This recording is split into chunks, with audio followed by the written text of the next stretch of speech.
আর যার মনের মধ্যে সততা আছে, আল্লাহ পাক কোনো না কোনো দিন ইনশাআল্লাহ তাকে হেদায়েত দিবে। মনের বিষয়টা আল্লাহ ছাড়া কেউ জানে না। আপনি দেখতে পারেন সমাজে অনেকে দাড়ি, টুপি, পাগড়ি, জুব্বা সব লাগিয়ে ঘুরছে, তো বিশ্বাস করেন তাদের মনটা এমনও হতে পারে যে জানোয়ারের চেয়েও কুৎসিত, এমনও হতে পারে। আবার আপনি দেখবেন সমাজে এমন অনেক মানুষ ঘুরছে যারা হয়তো অনেক পাপে লিপ্ত মনে হচ্ছে, মনের মধ্যে সততা আছে।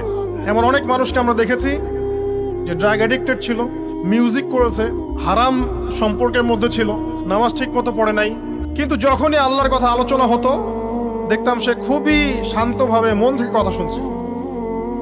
কথা শুনতে শুনতে শুনতে একদিন মাশাআল্লাহ এখন দেখবেন যে চিল্লা দিয়ে বেড়াচ্ছে বিভিন্ন মসজিদে।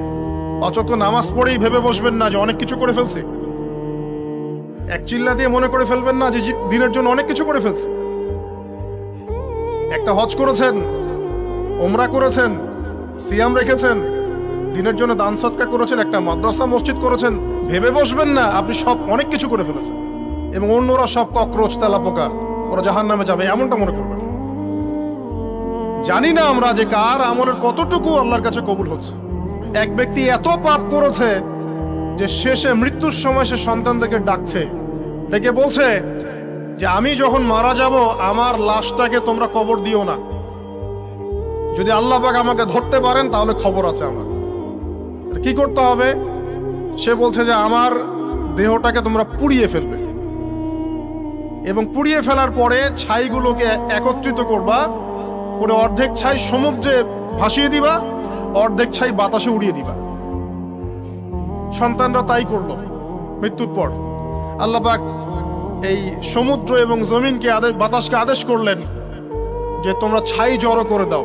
আর মানুষ আর জিন আল্লাহর কথা না শুনলেও এই প্রকৃতি আল্লাহ পাকের কথা শোনে। বিজ্ঞান বলে প্রকৃতি থেকে সব হচ্ছে। কি প্রকৃতি? প্রকৃতি কি, কাকে বলে? মানুষকে আল্লাহর ইবাদতকে বাদ দিয়ে প্রকৃতি পূজায় নিয়ে গেছে।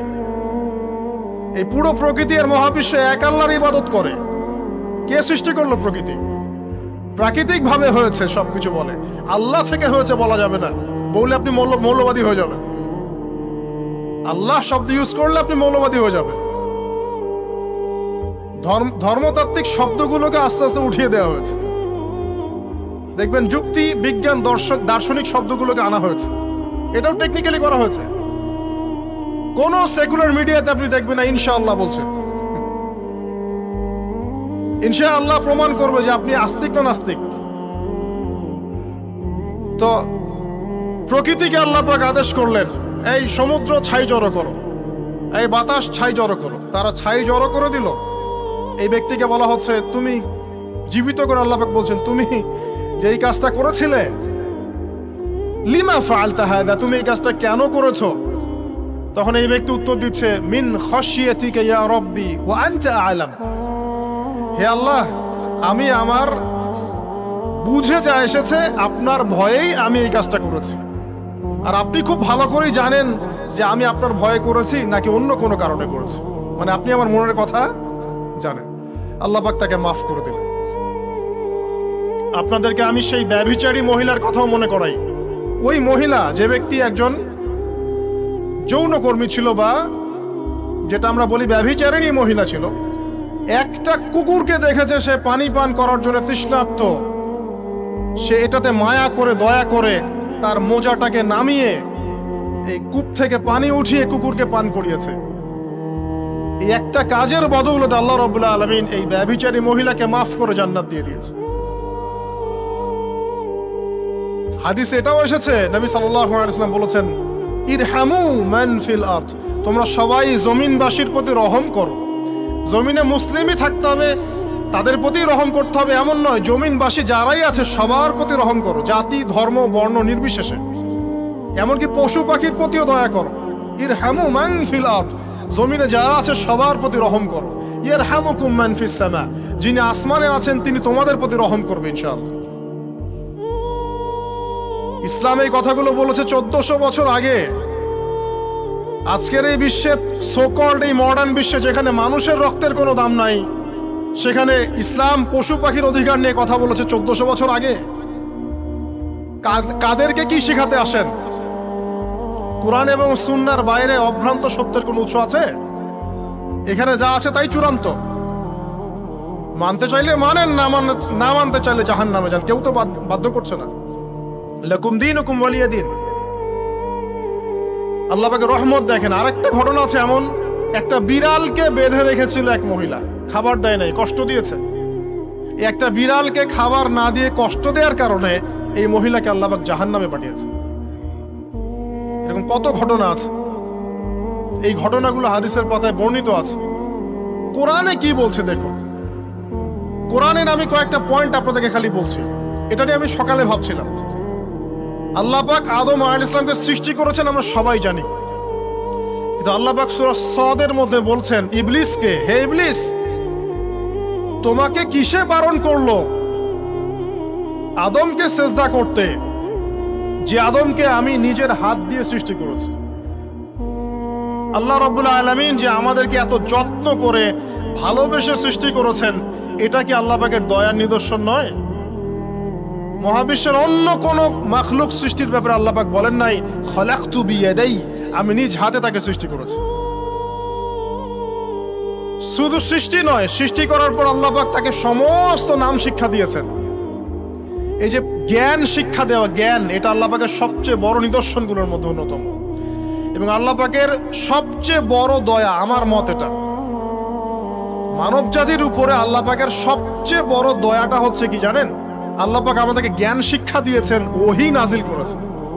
এটা সব কিছুর ঊর্ধ্বে। কারণ আপনি তওবা করবেন, জ্ঞান লাগবে। নামাজ পড়বেন, জ্ঞান লাগবে। রোজা রাখবেন, জ্ঞান লাগবে। যাকাত দিবেন, ইলম লাগবে। আপনি দিনের যে কোনো আমল করেন, ইলম লাগবে। জান্নাত জাহান্নামের পথ খুঁজে পেতে হলে ইলম লাগবে। দেশ চালাবেন, ইলম লাগবে। অর্থনীতি চালাবেন, ইলম লাগবে। ইলম ছাড়া কিছু নাই, ইলমের উপরে কিচ্ছু নাই। এই ইলমটা আল্লাহ পাক কাকে শিক্ষা দিয়েছেন? আদম আলাইহিস সালামকে। আমরা তো শিখেছি সমাজবিজ্ঞান বইগুলোতে যে আমাদের পূর্বপুরুষরা নাকি গুহায় থাকতো আর গাছের ছাল পাতা খেয়ে থাকতো, তাই না? লতা পাতা খেয়ে থাকতো, গাছের ছাল পাতা খেয়ে থাকতো, পোশাক পরতো আর কি। বোগাস, ডাহা, মিথ্যা কথা। আল্লাহ রাব্বুল আলামিন সূরা বাকারা এবং সূরা আরাফ পড়ে দেখেন, আল্লাহ পাক বলছেন যে আদম আলাইহিস সালামকে আল্লাহ পাক সমস্ত নাম জ্ঞান শিক্ষা দিয়েছেন। মহাবিশ্বের যে প্রয়োজনীয় জ্ঞানগুলো আছে সেগুলো আল্লাহ পাক আদমকে শিখিয়েছেন আলাইহিস সালাম। ওয়াল্লামা আদামাল আসমাআ কুল্লাহা, আল্লাহ পাক আদমকে সমস্ত নাম শিক্ষা দিয়েছেন। আমাদের পিতা মাতারা মূর্খ ছিলেন না, তারা সৃষ্টি থেকেই জ্ঞানী ছিলেন। আদম আলাইহিস সালামের পারমাণবিক বোম বানানোর কোনো প্রয়োজন ছিল না। ছিল? বানান নাই। আপনার মধ্যে এই জ্ঞানটা আসছে কিভাবে? বাই ডিএনএ আপনি জ্ঞান পাচ্ছেন, কারণ আমরা আদম সন্তান। অনেক জ্ঞান আমাদের ভিতরেই আছে, এগুলো চর্চার মধ্য দিয়ে, গবেষণার মধ্য দিয়ে প্রস্ফুটিত হয় মাত্র। জ্ঞান ভিতরে আছে আমাদের। আমাদের পিতাকে জ্ঞানী করে পাঠানো হয়েছে। এই জ্ঞান শিক্ষা দেওয়াটা হচ্ছে আল্লাহ পাকের সবচেয়ে বড় দয়াগুলোর মধ্যে একটা। রহম করেছেন। শুধু তাই নয়, আদম আলাইহিস সালামকে এমন জ্ঞান শিক্ষা দিয়েছেন যে জ্ঞান ফেরেশতারা পর্যন্ত জানতো না। এটা কি দয়া নয়? এটা কি আদম সন্তানের প্রতি ভালোবাসা নয়? তারপরে সেজদা করিয়েছেন। মহাবিশ্বে অন্য কাউকে কি সেজদা করানো হয়েছে? কোরআনে কি এমন কোন দলিল আছে যে আদম আলাইহিস সালাম ছাড়া অন্য কাউকে সব ফেরেশতারা সেজদা করেছেন? আছে? তাহলে এই যে সম্মান দেয় আল্লাহর পক্ষ থেকে, সম্মান কিসের ভিত্তিতে? সম্মান শারীরিক ক্ষমতার ভিত্তিতে? সম্মানটা কি কারণে? জ্ঞানের কারণে, ইলমের কারণে, জ্ঞানের কারণে সম্মান। এই সম্মান দেয়াটা কি আল্লাহ পাকের রহমত এবং দয়া নিদর্শন নয়? অতএব সম্মান পেতে হলে, আল্লাহর রহমত পেতে হলে সেই জ্ঞানের চর্চায় আবার ফিরে আসতে হবে। আপনি যদি আজও সেই ওহির জ্ঞানের চর্চা করেন, আল্লাহ পাক এই পৃথিবীবাসীর বুকের মধ্যে আপনার জন্য সম্মান পয়দা করে দিবেন ইনশাআল্লাহ। দেখেন, ওই সেই জ্ঞানী যদি আপনি এখনো চর্চা করেন, আজও আপনি সম্মানিত হবেন ইনশাআল্লাহ। ব্যক্তি চর্চা করলে ব্যক্তি সম্মানিত হবে, একটা পরিবার চর্চা করলে ওই পরিবার সম্মানিত হবে, একটা সমাজ যদি চর্চা করে সেই ওহির জ্ঞান, ওই সমাজ সম্মানিত হবে। একটা দেশে যদি আপনি ওই ওহিভিত্তিক জ্ঞান ছড়িয়ে দেন, পুরো দেশকে আল্লাহ পাক সম্মানিত করবে ইনশাআল্লাহ, পুরো জাতিকে সম্মানিত করবে ইনশাআল্লাহ। আরো সামনে যান, এই যে আদম এবং হাওয়া আলাইহিস সালাম গাছের কাছে চলে গেলেন, ফল খেয়ে ফেললেন, কারণ আমরা আদম সন্তান, ভুল করি। আল্লাহ পাকের সাথে সাথেই বহিষ্কার করে দিয়েছেন? না, আল্লাহ পাক তওবা করার জন্য কালিমা শিখিয়ে দিয়েছেন। সুবহানাল্লাহ, তাদের কালিমা জানা ছিল না। আল্লাহ পাক বলছেন ফাতালাক্কা আদম মির রাব্বিহি কালিমাত, আল্লাহ পাকের কাছ থেকে আদম আলাইহিস সালাম কিছু বাক্য শিখে নিলেন, যেই বাক্য দিয়ে ফাতাবা আলাইহি, সে আল্লাহর কাছে তওবা করল। কোন সেই বাক্য? সূরা আরাফে আছে, রব্বানা যালামনা আনফুসানা ওয়া ইল্লাম তাগফির লানা ওয়া তারহামনা লানাকুনান্না মিনাল খাসিরিন। এই দোয়া কে শিখিয়ে দিয়েছে? আল্লাহ। এই তওবার বাক্য যে শিখিয়ে দেয়, এটা কি দয়ার পরিচয় নয়? আমরা আল্লাহর কাছে ফিরে যাব, তওবা করব, ইস্তেগফার করব, এই জ্ঞানটা শিখিয়ে দেয়া কি আল্লাহ পাকের দয়ার পরিচয় নয়? তাহলে আমরা কিভাবে ক্ষমা চাইতাম? কিভাবে ক্ষমা চাইলে আল্লাহ পাক সমস্ত গুনাহ মাফ করবেন, এই পদ্ধতিগুলো বলে দেয়া কি আল্লাহ পাকের দয়ার পরিচয় নয়? তারপর সামনে যান, পৃথিবীতে নামিয়ে দিয়ে আল্লাহ পাক ক্ষান্ত হয়ে যাননি। আল্লাহ রাব্বুল আলামিন আসমান থেকে হেদায়েতের গ্রন্থ পাঠিয়েছেন, বলেছেন এই গ্রন্থের মধ্যে যা আছে মেনে চললে তোমরা আবার জান্নাতে ফিরে আসবে ইনশাআল্লাহ। আল্লাহ পাক আদম এবং হাওয়া আলাইহিস সালাম এবং আদম সন্তান সবাইকেই সৃষ্টি করেছেন, উদ্দেশ্য হচ্ছে আল্লাহ পাক আমাদেরকে জান্নাত দিতে চান। আল্লাহ পাক চান যে আমরা যেন জান্নাতে যাই। যদি আমরা জান্নাতে যেতে না পারি পরকালে, একটা কারণে যেতে পারবো না, অনলি একটা কারণ, সেটা হলো আমাদের নিজের দোষে। একটা কারণ। যারা জাহান্নামে যাবে মানুষ এবং জিনদের মধ্যে, নিঃসন্দেহে মহাবিশ্বে তারা ছাড়া জাহান্নামে যাওয়ার উপযুক্ত কেউ ছিল না। ও জাহান্নামে যাওয়ার উপযুক্ত ছিল বলেই আল্লাহ পাক তাকে জাহান্নামে পাঠাবেন। আর যারাই জান্নাতে যাবে প্রত্যেকেই শুধু আমলের বদৌলতে যাবে না, বরং আল্লাহ পাকের রহমতেই যাবে। কেউই তার আমল দিয়ে জান্নাতে যেতে পারবে না। নবী সাল্লাল্লাহু আলাইহি ওয়াসাল্লাম এমন ভাষ্য বলছেন, ইল্লা আনা, আমিও না, ইল্লা বিরহমাতিল্লাহ, আমিও নয়, তবে আল্লাহ পাকের দয়া আমাকে ঘিরে ধরবে। আল্লাহ পাকের রহমত যাদের উপরে বর্ষিত হবে তারাই জান্নাতে যাবে ইনশাআল্লাহ। কে আমল দিয়ে যেতে পারবে না। যত আমলই করি বলা যাবে না এই আমলের বদৌলতে জান্নাতে যেতে পারবো। আল্লাহ পাক দয়া না করলে হবে না। আল্লাহ পাক চান যে আদম সন্তান যেন জান্নাতেই যায়।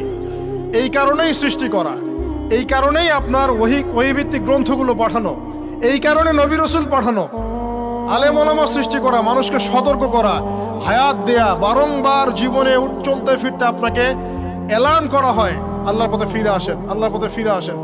অ্যালার্ম করা হয় না? বিপদ দিয়ে আপনাকে অ্যালার্ম করা হয় আল্লাহর পক্ষ থেকে। আপনি চলতে পথে হোঁচট খান, আল্লাহ আপনাকে অ্যালার্ম দেন, ফিরে আসো। চলছেন বিপথে, আল্লাহ পাক অ্যালার্ম দেন, ফিরে আসো। আল্লাহ পাকের পক্ষ থেকে কিন্তু এগুলো আসে। অদ্ভুত একটা হাদিস বললাম, অদ্ভুত বলতে বলছি অ্যামেজিং হাদিস, যে একজন সাহাবী বলছেন, সালমান রাদিয়াল্লাহু আনহু, তিনি বলছেন যে যখন মুমিনের উপর বিপদ আপদ বালা মুসিবত আসে, তখন মুমিনের এই বিপদ আপদ বালা মুসিবত রোগ শোকের বদৌলতে আল্লাহ পাক তার গুনাহগুলোকে মাফ করে দেন এবং তার মর্যাদাকে বাড়িয়ে দেন, এবং সে আল্লাহর দিকে ফিরে আসার অনুশোচনা করার সুযোগ পায়। আর যখন কাফের মুশরিক বা ফাসেক মানুষকে এইসব রোগ ব্যাধি বিপদ আপদ বালা মুসিবত ঘিরে ধরে, তার দৃষ্টান্ত সেই উটের ন্যায় যে উটটাকে তার মালিক বেঁধে রেখেছে, এরপর ছেড়ে দিয়েছে। সে উটটা বুঝতেও পারলো না কেন তার মালিক তাকে বেঁধে রাখলো আর কেনই বা তাকে ছেড়ে দিল। কথাটা কি বুঝতে পারছেন? যারা আল্লাহ দ্রোহী, তাদের উপর যখন বিপদ আপদ বালা মুসিবত আসতে থাকে, তারা বুঝে না যে কি জন্য আসলো আর কেন চলে গেল। কিন্তু মুমিন ব্যক্তি যারা মুসলিম, আল্লাহর অনুগত, তাদের বিষয়টা হচ্ছে এমন বিপদ আপদ বালা মুসিবত রোগ ব্যাধি তাদেরকে আল্লাহর দিকে ফিরিয়ে নিয়ে আসবে। দেখুন,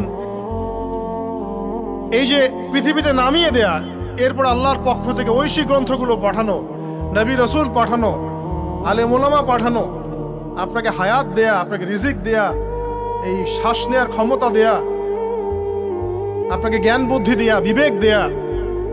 এই যে একটু আগে তেলাওয়াত করলো শুরুর আগে নবী মুসা আলাইহিস সালামের ঘটনা। বনু ইসরাইল একটার পর একটা অবাধ্যতা করেই গেছে, আল্লাহ পাক তারপরেও তাদের কাছে নবী পাঠিয়েছেন, নবী মুসাকে পাঠিয়েছেন।